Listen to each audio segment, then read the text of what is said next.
ದೇವರ ವಾಕ್ಯಕ್ಕಾಗಿ ನೆಹೆಮೀಯನು ಬರೆದ ಪ್ರವಾದನೆ ಗ್ರಂಥ 6ನೇ ಅಧ್ಯಾಯ 16ನೇ ವಚನವನ್ನ ಓದಿಕೊಳ್ಳೋಣ. ನೆಹೆಮೀಯ 6:16. ಈ ಸುದ್ದಿಯು ನಮ್ಮ ವಿರೋಧಿಗಳಾದ ಸುತ್ತಣ ಎಲ್ಲ ಜನಾಂಗಗಳವರಿಗೆ ಮುಟ್ಟಿದಾಗ ಅವರು ಭಯ ಉಳ್ಳವರಾಗಿ ಸೊಕ್ಕನ್ನು ಬಿಟ್ಟು ಬಹಳ ಮನಗುಂದಿದವರಾದರು. ಈ ಕಾರ್ಯವು ನಮ್ಮ ದೇವರಿಂದಲೇ ಪೂರೈಸಿತು ಎಂದು ಅವರಿಗೆ ಮಂದಟ್ಟಾಯಿತು ಎಂಬ ವಿಷಯ. ಕರ್ತನಲ್ಲಿ ಪ್ರೀತಿಯುಳ್ಳವರೇ, ಈ ದಿವಸವೂ ಕೂಡ ನಾವು ಜುಲೈ 1ನೇ ತಾರೀಕು 7ನೇ ತಿಂಗಳಿಗೆ ಕಾಲಿಟ್ಟಿದ್ದೇವೆ. ಅನೇಕ ಜನರು 7ನೇ ತಿಂಗಳಿಗೆ ಬೆಳಿಗ್ಗೆನೆ ಆರಾಧನೆ ಇಟ್ಟು ಯೂಟ್ಯೂಬ್ಗಳಲ್ಲಿಯೂ ಲೈವ್ಗಳಲ್ಲಿ ಮತ್ತು ಬೇರೆ ಬೇರೆ ವಿಧಾನಗಳಲ್ಲಿ ಕರ್ತನಾದ ದೇವರನ್ನ ಸ್ತುತಿಸಿ ಕೊಂಡಾಡುವಂತವರಾಗಿದ್ದಾರೆ. ಅಷ್ಟು ಮಾತ್ರವಲ್ಲದೆ ಈ ದಿವಸದಲ್ಲಿ ನಾವು ಧ್ಯಾನ ಮಾಡ್ಲಿಕ್ಕಿರ್ತಕ್ಕಂಥ ವಿಷಯ ಯಾವುದಂದ್ರೆ, ಒಬ್ಬ ಮಿಷನರಿ, ಅವರ ಹೆಸರು ಫೆಡ್ರಿಕ್ ಡೌಗ್ಲಾಸ್ ಎಂಬುವಂತ ಒಬ್ಬ ಮಿಷನರಿಯ ಕುರಿತಾಗಿ ಈ ದಿವಸಕ್ಕೆ ನೇಮಕವಾಗಿದೆ. 1818ರಿಂದ 1895ನೇ ಇಸ್ವಿಯವರೆಗೆ ಇವರ ಪ್ರಯಾಣ. 1818ರಿಂದ 1895 ಅಂದ್ರೆ 77 ವರ್ಷಗಳ ಕಾಲ ಇವರ ಒಂದು ಪ್ರಯಾಣ. ಇವರ ವಿಷಯಗಳನ್ನು ನಾವು ಸ್ವಲ್ಪ ತಿಳಿದುಕೊಳ್ಳೋಣ.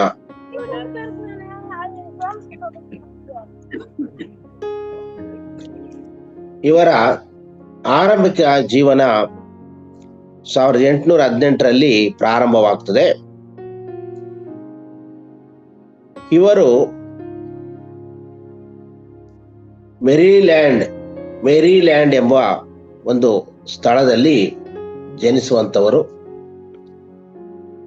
ಜನಿಸಿದಂತವರಾಗಿದ್ದಾರೆ. ಇವರು ಒಂದು ಗುಲಾಮಗಿರಿಯಲ್ಲಿ ಜೀವಿಸ್ತಿದ್ದಂತ ಒಂದು ಕುಟುಂಬ. ಗುಲಾಮಗಿರಿ ಒಂದು ರೀತಿ ಜೀತ ಅಂತ ಹೇಳ್ತಾರಲ್ಲ, ಆ ತರ. ಅವರು ನಿಖರವಾದಂತ ಜನ್ಮ ದಿನಾಂಕ ತಿಳಿದಿರೋದಿಲ್ಲ. ಗುಲಾಮಗಿರಿಯಲ್ಲಿ ಆಗಿನ ಕಾಲದಲ್ಲಿ ಇದ್ದಂತ ಜನರನ್ನು ಬಹಳ ಕಷ್ಟಕರವಾಗಿ ನೋಡ್ಕೊಳ್ಳಲಾಗ್ತಿತ್ತು. ಅವರಿಗೆ ಒಂದು ಮನುಷ್ಯರು ಅಂತಕ್ಕಂಥ ವಿಷಯವನ್ನೇ ಅವ್ರು ಬಿಟ್ಬಿಟ್ಟಿರ್ತಾರೆ. ಮನುಷ್ಯರು ಇವರು ಅನ್ನೋದನ್ನೇ ನೆನಪು ಮಾಡ್ಕೊಳ್ಳೋದಿಲ್ಲ ಆಗಿನ ಕಾಲದ ಗುಲಾಮರನ್ನ.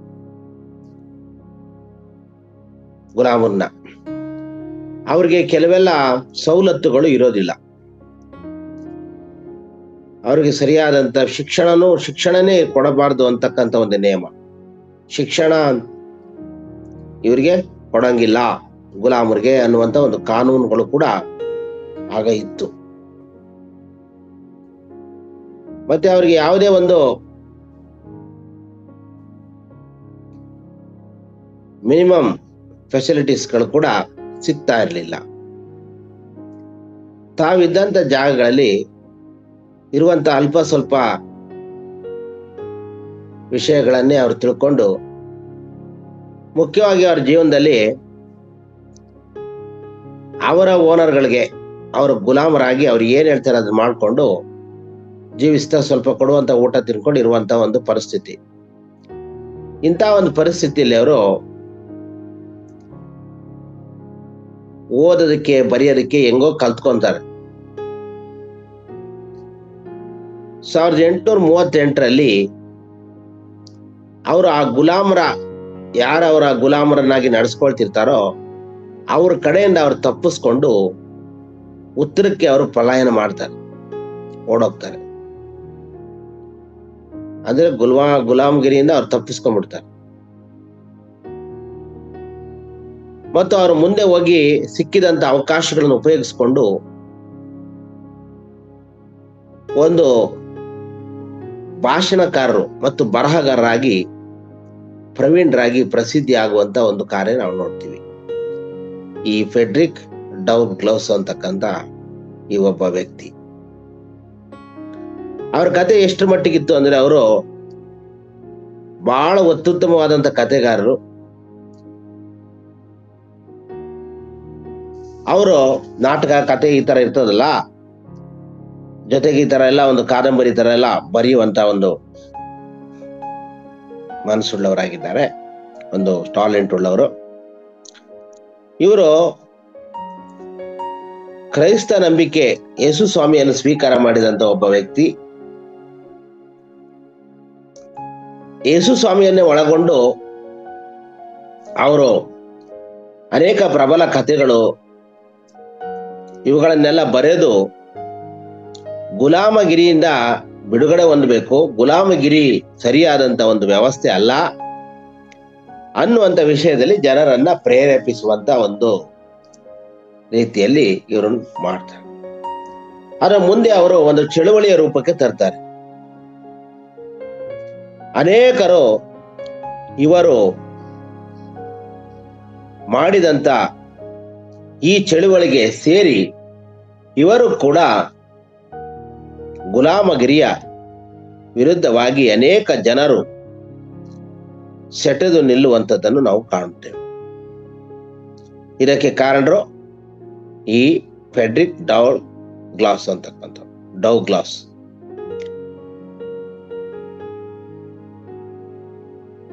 ಈಗ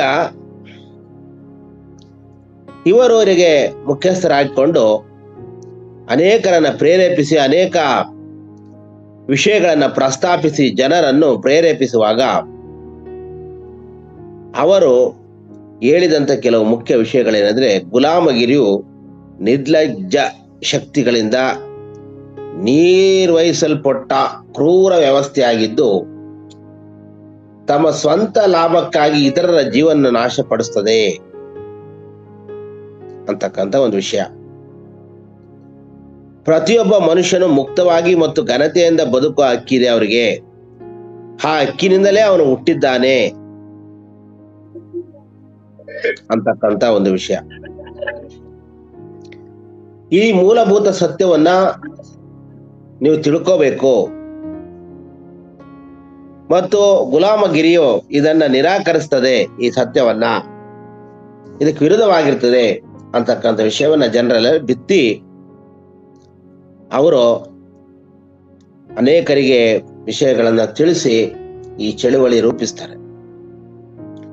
ಅನ್ಯಾಯದ ವಿರುದ್ಧವಾಗಿ ಪ್ರತಿಭಟಿಸ್ತಾರೆ. ಜನರಿಗೆ ಜಾಗೃತಿಯನ್ನ ಮೂಡಿಸುವಂತದ್ದು. ಆ ಕಾಲದಲ್ಲಿ ಅಮೆರಿಕದಲ್ಲಿ ಕಪ್ಪು ವರ್ಣೀಯರು ಅಂತಕ್ಕಂಥ ಒಂದು ಗುಂಪು, ಬಿಳಿಯರು ಅಂತ ಒಂದು ಗುಂಪು, ಈಗಲೂ ಅಲ್ಪ ಸ್ವಲ್ಪ ಇದೆ ಅದು.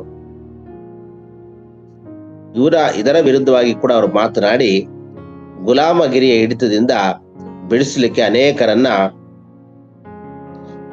ಬರ್ತಾರೆ ಮತ್ತು ಅನೇಕರ ಕೋಪಕ್ಕೆ ಕೂಡ ಇವರು ಗುರಿ ಆಗ್ತಾರೆ. ಸ್ವತಂತ್ರಕ್ಕಾಗಿ, ಸ್ವತಂತ್ರ ಜೀವನ ನಡೆಸಲಿಕ್ಕೆ ಜನರನ್ನ ಪ್ರೇರೇಪಿಸಿ ಅವರು ಹೀಗೆ ಹೇಳ್ತಾರೆ, ಏನಂತಂದ್ರೆ,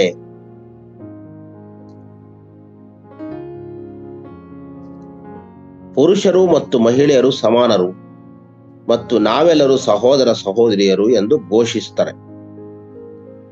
ಇದರ ಮೂಲಕವಾಗಿ ಈ ಒಂದು ಗುಲಾಮಗಿರಿ ವಿರುದ್ಧ ಇರುವಂತ ಈ ಚಳುವಳಿಯಲ್ಲಿ ಪ್ರಬಲವಾಗಿ ಅವರು ದನಿಗೈತಾರೆ. ತಮ್ಮ ಜೊತೆಗಿದ್ದಂಥವರನ್ನ ದನಿಗೈಲು ಪ್ರೇರೇಪಿಸ್ತಾರೆ. ಅದು ಮಾತ್ರವಲ್ಲದೆ ತಮ್ಮ ಬರಹಗಳ ಮೂಲಕ, ಪ್ರಕಟಣೆಗಳ ಮೂಲಕ ಅನೇಕ ಮನಸ್ಸನ್ನ ಅವರು ಗೆಲ್ತಾರೆ, ಕಲಕ್ತಾರೆ. ಆಫ್ರಿಕನ್ ಅಮೆರಿಕನ್ ಜನರ ಕ್ರಾಂತಿ ವಿಮೋಚನೆಯ ಕಾರರಾಗಿ ಇವರು ನಿಲ್ಲುವಂತದ್ದನ್ನ ನಾವು ಕಾಣುವಂತವ್ರು. ಮಾತ್ರವಲ್ಲದೆ ಇದೆಲ್ಲದಕ್ಕಿಂತ ಹೆಚ್ಚಾಗಿ ಈ ಒಬ್ಬ ಸಹೋದರರು ಕ್ರಿಸ್ತನ ಸೇವಕರಾಗಿ ಸೇವೆ ಸಲ್ಲಿಸುವಂಥದ್ದು. ಕ್ರಿಸ್ತೀಯ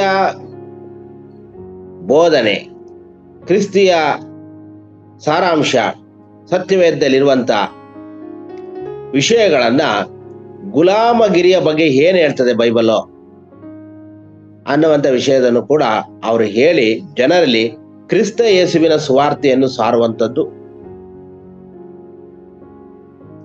ದೇವರ ವಾಕ್ಯದಲ್ಲಿ ಒಂದು ಮಾತ್ರ ಹೇಳುತ್ತೆ, ಸತ್ಯ ನಿಮ್ಮನ್ನು ಬಿಡುಗಡೆ ಮಾಡುವುದು ಅಂತ. ಆ ವಾಕ್ಯವನ್ನು ಕೂಡ ಅವರು ಅಲ್ಲಿ ಜನರಿಗೆ ಹೇಳ್ತಾರೆ. ಯೇಸುವಿನ ಸ್ವಾತಂತ್ರ್ಯದಲ್ಲಿ ನಡೆಯಲು ಅವರನ್ನು ಮುನ್ನಡೆಸುವಂತದ್ದು, ಸುವಾರ್ತೆ ಸಾರುವಂತದ್ದು, ಇದು ಕೂಡ ಅವರ ಜೀವನದಲ್ಲಿ ಇರ್ತದೆ. ಅವ್ರು ಮುಖ್ಯವಾಗಿ ಹೇಳುವಂಥದ್ದು ಏನಂದ್ರೆ, ಯಾಕೆಂದ್ರೆ ಸತ್ಯ ಮಾತ್ರ ನಮ್ಮನ್ನು ನಿಜವಾಗಿ ಮುಕ್ತಗೊಳಿಸ್ತದೆ. ಇಡೀ ಜನಾಂಗಕ್ಕೆ ವಿಮೋಚನೆ ಬೀಜಗಳನ್ನು ಇದು ಈ ರೀತಿಯಾಗಿ ಬಿತ್ತಿದ್ರು ಅವರು. ಹೀಗೆ ಅವರು ಒಂದು ವಿಜಯವನ್ನ ಸಾಧಿಸ್ತಾರೆ, ವಿಜಯದ ಕಿರೀಟವನ್ನು ಅವರು ಪಡ್ಕೊಳ್ತಾರೆ. ಇದಕ್ಕೆ ಅವರು ಒಂದು ವಚನಗಳನ್ನ ಹೇಳುವಂತವರಾಗಿರ್ತಾರೆ. ಅದ್ಯಾವುದಂದ್ರೆ ಗಲಾತ್ಯ 5:1, ಕ್ರಿಸ್ತನು ನಮ್ಮನ್ನು ಸ್ವಾತಂತ್ರ್ಯದಲ್ಲಿರಿಸಬೇಕೆಂದು ನಮಗೆ ಬಿಡುಗಡೆ ಮಾಡಿದನು, ಅದರಲ್ಲಿ ಸ್ಥಿರವಾಗಿ ನಿಲ್ಲಿರಿ, ದಾಸತ್ವದ ನೊಗದಲ್ಲಿ ತಿರುಗಿ ಸಿಕ್ಕಿಕೊಳ್ಳಬೇಡಿರಿ ಎಂಬ. ಕ್ರಿಸ್ತನು ನಮ್ಮನ್ನು ಸ್ವತಂತ್ರನಾಗಿರಿಸಬೇಕೆಂದು ನಮಗೆ ಬಿಡುಗಡೆಯನ್ನು ಮಾಡಿದನು, ಅದರಲ್ಲಿ ನೀವು ಸ್ಥಿರವಾಗಿರಿ, ದಾಸತ್ವದ ನೊಗದಲ್ಲಿ ತಿರುಗಿ ಸಿಕ್ಕಿಕೊಳ್ಳಬೇಡ್ರಿ ಅಂತ. ಇದು ಯೇಸು ಸ್ವಾಮಿ ಹೇಳುವಂಥದ್ದು ಮಾಡು. ಅದಕ್ಕೆ ಇನ್ನೊಂದು ವಚನ ಹೇಳ್ತಾರೆ, ಎಲೈ ಬಯಾರಿದ ಸಕಲ ಜನರೇ ನೀವು ನನ್ನ ಹತ್ರ ಬರ್ರಿ, ಹಣವಿಲ್ಲದವನು ಸಹ ಬರ್ಲಿ, ಕೊಂಡುಕೊಳ್ಳಿರಿ, ಈ ತರ ಅಂತ ಹೇಳ್ತಾರೆ. ಮತ್ತೆ ಅದಕ್ಕೆ ಇನ್ನೊಂದು ವಚನ ಜೋಡಿಸ್ಬೇಕಾದ್ರೆ, ಬನ್ನಿರಿ ನನ್ನ ನೊಗವು ಹೌರವಾದದ್ದು, ನನ್ನ ನೊಗವು ಹೌರವಾದದ್ದು. ಇಲ್ಲೇನಿದೆ, ದಾಸತ್ವದ ನೊಗದಲ್ಲಿ ತಿರುಗಿ ಸಿಕ್ಕಿಕೊಳ್ಳಬೇಡ್ರಿ ಅಂತಿದೆ. ಅಲ್ಲಿ ನನ್ನ ನೊಗವು ಹೌರವಾದದ್ದು, ಬನ್ನಿ ನನ್ನ ಹತ್ರ ಬನ್ನಿ, ನನ್ನ ನೊಗ ತಗೊಳ್ಳಿ ಅಂತ, ನನ್ನನ್ನು ಒತ್ಕೊಳ್ಳಿ, ನಂದು ಹೌರವಾಗಿದೆ. ಯೇಸು ಸ್ವಾಮಿದ ಹೌರ ಹಗುರ. ಆತರ ಇವರು ಹೇಳ್ತಾರೆ, ದಾಸತ್ವದಲ್ಲಿ ನೀವು ಗುಲಾಮಗಿರಿಯಾಗಿ ನೀವು ಜೀವಿಸ್ಬೇಕು ಹೋಗ್ಬೇಡಿ, ನೀವು ಸ್ವಂತ ಉದ್ಯೋಗ ಮಾಡ್ರಿ, ನೀವು ಸ್ವಂತವಾಗಿ ನಿಮ್ ಕಾಲ್ ಮೇಲೆ ನಿಲ್ರಿ, ನೀವು ಓನರ್ಗಳಾಗ್ರಿ, ನೀವು ಗುಲಾಮ್ ತಿಂದಿಂದ ಇರ್ಬೇಡ್ರಿ. ಯೇಸು ಸ್ವಾಮಿನೂ ಹಾಗೆ ಹೇಳ್ತಾ ಇದಾರೆ, ಸತ್ಯ ನಿಮ್ಮನ್ನು ಬಿಡುಗಡೆ ಮಾಡುತ್ತೆ, ನೀವು ಮುಂದೆ ಬರ್ಬೇಕು, ವಿದ್ಯೆ ಕಲಿಬೇಕು. ಈ ತರ ನಡೆದಂತ ಒಬ್ಬ ಮಿಷನರಿ ಈ ವ್ಯಕ್ತಿ ಆಗಿರ್ತಾರೆ. ಇವರ ಹೆಸರು ಫ್ರೆಡ್ರಿಕ್ ಡಲೌ. ಆದ್ರಿಂದ ಪ್ರೀತಿಯುಳ್ಳ ದೇವರ ಮಕ್ಕಳೇ, ಒಬ್ಬ ಮಿಷನರಿಯ ಜೀವನ ಹೇಗಿರ್ತದೆ ಅಂದ್ರೆ, ಸಾಧಾರಣವಾಗಿ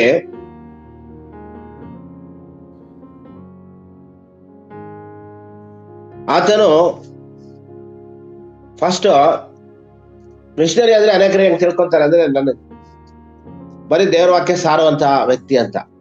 ಆತರ ಇರೋದಿಲ್ಲ. ನನಗೆ ಅಭ್ಯಾಸ ಮಾಡಿದಾಗೆ ಪ್ರತಿಯೊಬ್ಬ ಮಿಷನರಿಯು ಜನರಿಗೆ ಒಳ್ಳೆಯ ವಿಷಯಗಳನ್ನ ಬೋಧಿಸ್ತಾನೆ.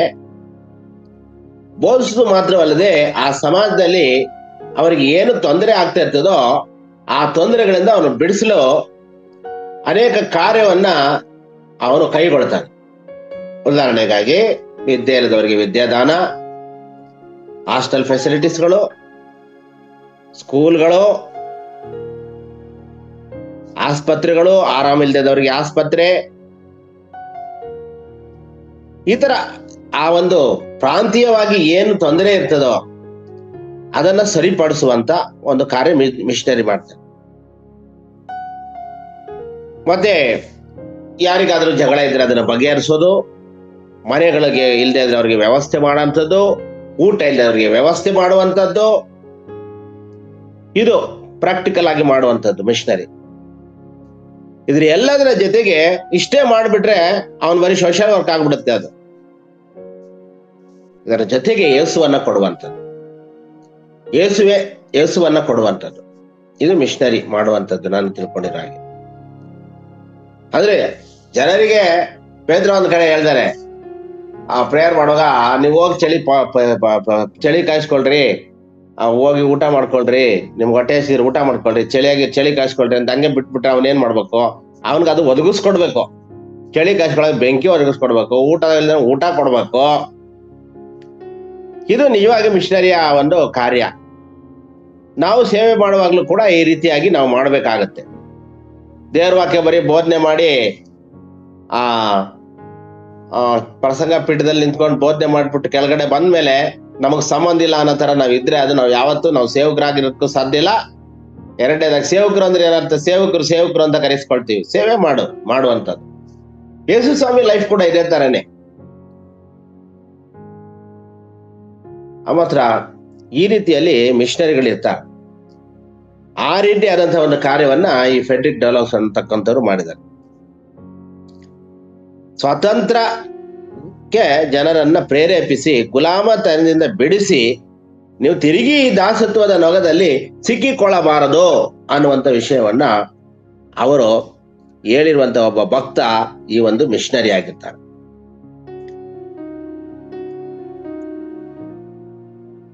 ನೀನು ದೇವ್ರ ವಾಕ್ಯವನ್ನು ಎಷ್ಟೇ ಓದಿ ಎಷ್ಟೇ ಧ್ಯಾನ ಮಾಡಿ ಏನೇ ಮಾಡಿದ್ರು ನೀ ಗುಲಾಮತನದಲ್ಲಿ ಬಿದ್ದಿದ್ರೆ ನಿನ್ಗೆ ಓದ್ಲಿಕ್ಕೆ ಆಗೋದಿಲ್ಲ, ಮತ್ತೆ ನಡ್ಕೊಳಕ್ಕೂ ಆಗೋದಿಲ್ಲ.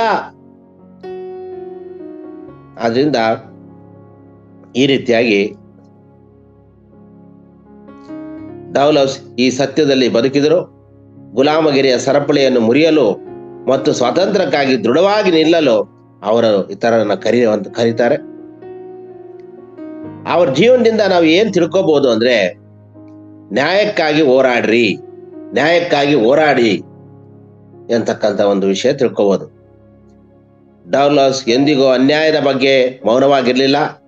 ಅವ್ರ ನ್ಯಾಯದ ಬಗ್ಗೆ ಮಾತಾಡ್ತಾ ಇದ್ರು.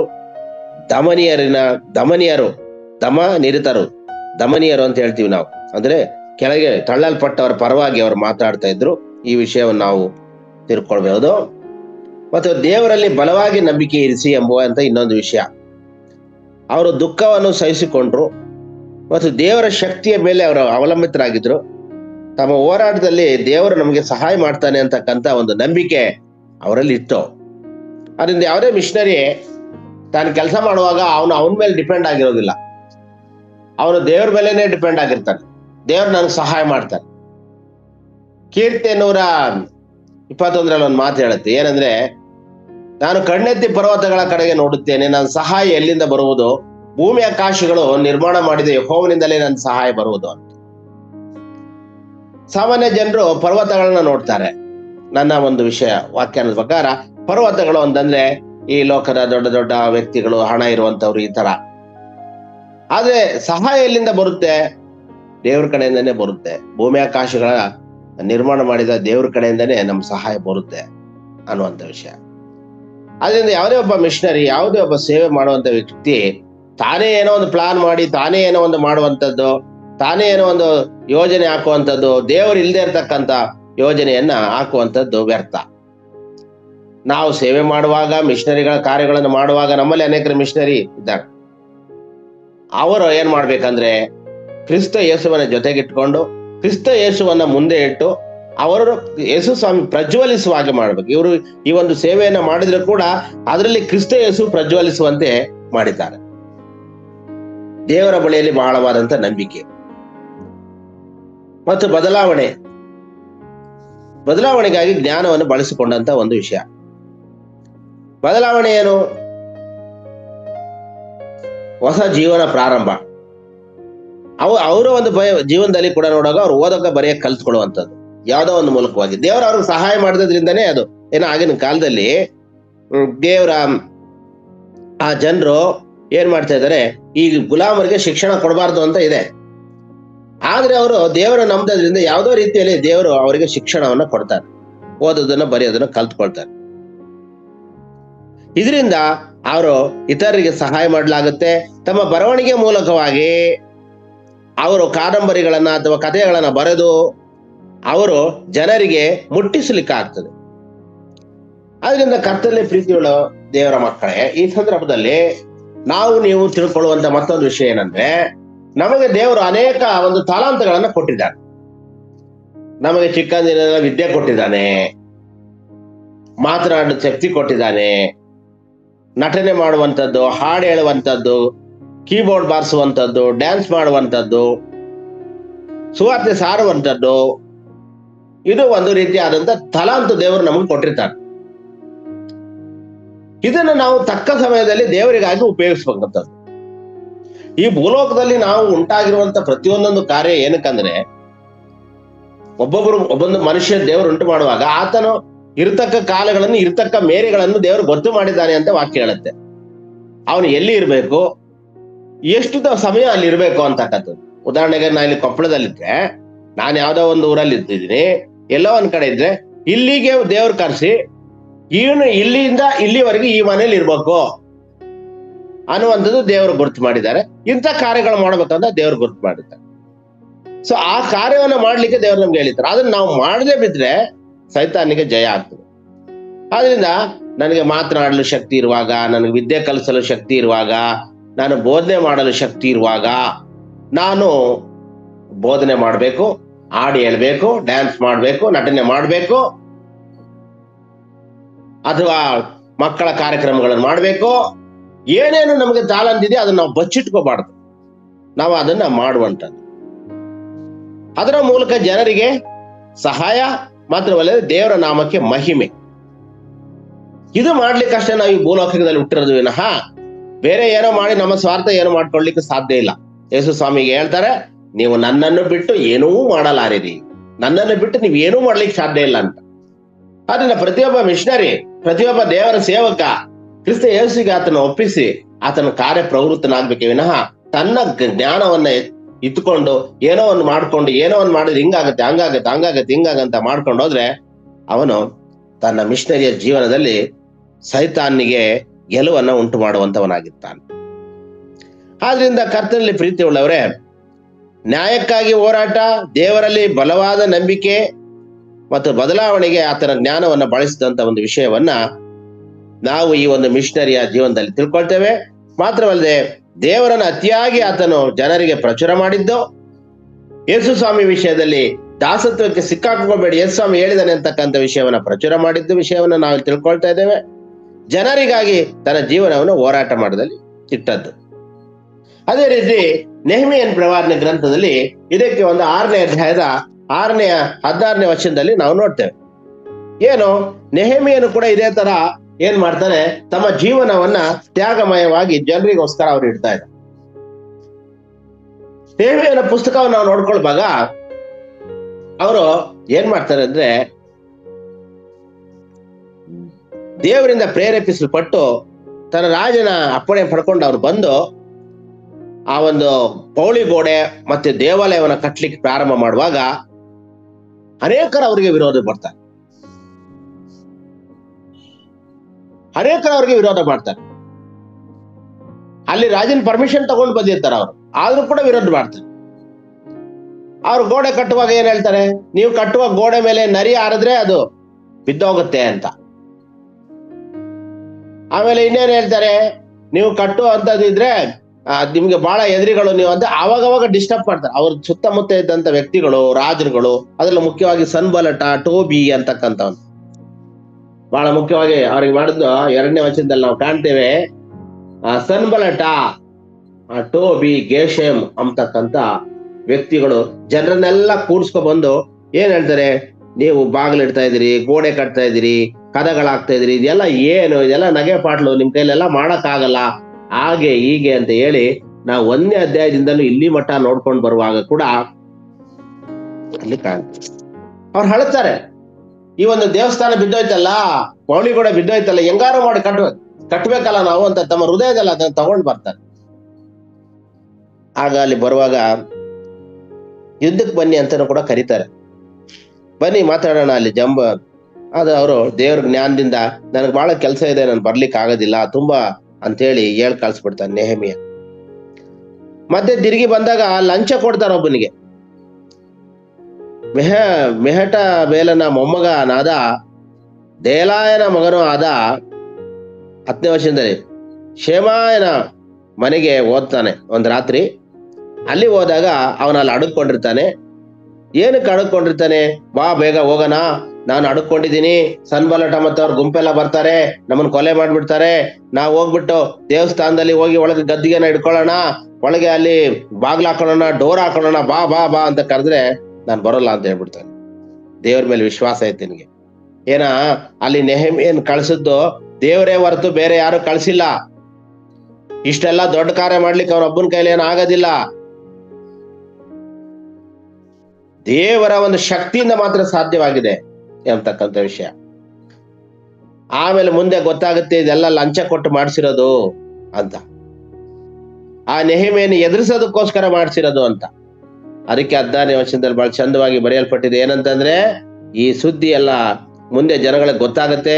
ಈ ಸುದ್ದಿಯನ್ನು ನಮ್ಮ ವಿರೋಧಿಗಳು ಸುತ್ತಣ ಎಲ್ಲಾ ಜನಾಂಗದವರಿಗೆ ಮುಟ್ಟಿದಾಗ ಅವರು ಭಯಭೀತಿ ಉಳ್ಳವರಾದರು ಮತ್ತು ಸೊಕ್ಕನ್ನ ಬಿಟ್ಟು ಬಹಳ ಮನಗುಂದಿದವರಾದರು. ಸೊಕ್ಕು ಇಳಿತದಾಗ ದೇವರನ್ನ ಬಿಟ್ಟವ್ರಿಗೆ ಬಿಟ್ಟು ಏನೇನೋ ಮಾಡಕ್ ಹೋದ್ರೆ ಅವ್ರ ಸೊಕ್ಕು ಜಾಸ್ತಿ ಇರ್ತದೆ. ಮತ್ತೆ ದೇವ್ರು ಅವ್ರಿಗೆ ಸೊಕ್ಕನ ಒಂದಲ್ಲ ಒಂದ್ ದಿವಸ ಇಳಿಸ್ತಾರೆ. ನೋಡಿ, ಇಲ್ಲಿ ಹಂಗೆ ಇಳಿಸ್ತಾರೆ. ಇಲ್ಲಿ ನೆಹೆಮೀಯನಿಗೆ ಜಯ ಸಿಗ್ತದೆ. ಆದ್ರಿಂದ ಈ ಮಿಷನರಿ ಜೀವನದಲ್ಲಿ ಇಷ್ಟೆಲ್ಲ ಮಾಡ್ಬೇಕಾದ್ರೆ 2 ಪೇಜಲ್ಲಿ ಒಂದು ಇದ್ರಲ್ಲಿ ನೀವು ಕಾಣ್ತೀವಿ, ನಾವು ಇದನ್ನ ಬರೆದು ಕೊಟ್ಟು ಇದ್ರ ಪ್ರಿಂಟ್ ಹಾಕಿರೋದನ್ನ. ಆದ್ರೆ ಅವರು 2 ಪೇಜ್ ಅಷ್ಟು ಮಾಡಿರೋದಿಲ್ಲ, ಸಾವಿರಾರು ಪುಟಗಳಷ್ಟು ತುಂಬಾ ಒಂದು ಸೇವೆಯನ್ನು ಅವರು ಮಾಡಿರ್ತಾರೆ. ಅವರ ಸೇವೆ ದೇವರ ಎಣಿಕೆಯಲ್ಲಿ ಇರ್ತದೆ. ಆದ್ರಿಂದ ಇವರ ಒಂದು ಜೀವನ, ನೆಹೆಮೀಯನ ಜೀವನ, ಇದನ್ನು ನಾವು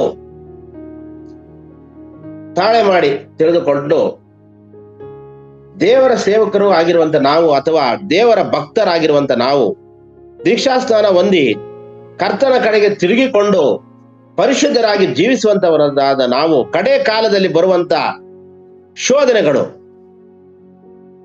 ಕಡೆ ಕಾಲದಲ್ಲಿ ಬರುವಂತ ಕುಗ್ಗಿಸಲ್ಪಡುವಿಕೆಯ ಸೈತಾನ್ನಿಂದ ಬರುವಂತ ಡಿಸ್ಟರ್ಬೆನ್ಸ್ ಗಳನ್ನ ನಾವು ಎದುರಿಸಿ ನಿಲ್ಲಬೇಕು. ಸೈತಾನನನ್ನು ಎದುರಿಸಿ ನಿಲ್ಲಿರಿ, ಆಗ ಆತನು ನಿಮ್ಮನ್ನು ಬಿಟ್ಟು ಓಡಿ ಹೋಗುವನು ಎಂಬುವಂತ ವಾಕ್ಯ. ಮತ್ತೆ ನಾವು ಮಾಡುವ ಪ್ರತಿಯೊಂದು ಕಾರ್ಯವೂ ಕೂಡ ನಮ್ಮ ಬಲದಿಂದಲ್ಲ, ಪರಾಕ್ರಮದಿಂದ ಅಲ್ಲ, ಯೆಹೋವನಿಂದ ಆತ್ಮದಿಂದಲೇ ಆಗ್ತದೆ ಅನ್ನುವಂಥ ವಿಶ್ವಾಸ. ಈ ವಿಶ್ವಾಸದಿಂದ ಕೂಡಿದವರಾಗಿ ನಾವು ನಮ್ಮ ಲೋಕದ ಪ್ರಯಾಣದಲ್ಲಿ ಮುನ್ನಡೆಯುವಾಗ ಕರ್ತನು ನಮಗೆ ಜಯವನ್ನು ಕೊಡ್ತಾರೆ. ದೇವರು ನಮ್ಮ ಸಂಗಡ ಇರ್ತಾರೆ. ದೇವರ ಈ ವಾಕ್ಯಗಳ ಮೂಲಕ ನಿಮ್ಮನ್ನು ನಿಮ್ಮ ಕುಟುಂಬಗಳನ್ನು ಆಶೀರ್ವದಿಸಲಿ. ಆಮೇನ್. ಪ್ರಾರ್ಥಿಸಿಕೊಳ್ಳೋಣ. ಸರ್ವಶಕ್ತನಾಗಿರುವ ನಮ್ಮ ತಂದೆಯಾದ ದೇವರೇ, ಈ ಫೆಡ್ರಿಕ್ ಡೊನಾಲ್ಡ್ಸ್ ಎಂಬತಕ್ಕಂಥ ಇವರ ಜೀವನ ಮೂಲಕವಾಗಿ ನಮಗೆ ಕಲಿಸಿಕೊಟ್ಟ ಪಾಠಕ್ಕಾಗಿ ಸ್ತೋತ್ರ. ಈ ದಿವಸವು, ಈ ತಿಂಗಳಿನ ಮೊದಲನೇ ದಿನದಲ್ಲಿ ನಮ್ಮನ್ನು, ನಮ್ಮೆಲ್ಲಾ ಕುಟುಂಬಗಳನ್ನು, ನಿನ್ನ ಸೇವೆಯನ್ನು ಆಶೀರ್ವದಿಸು. ಆರೋಗ್ಯ ದಯಪಾಲಿಸು, ಸುಖ ಶಾಂತಿಯನ್ನು ಕೊಡು. ಯೇಸುವಿನ ಹೆಸರಲ್ಲಿ ಕೇಳುತ್ತೇವೆ ತಂದೆಯೇ. ಆಮೇನ್. ಆಮೇನ್.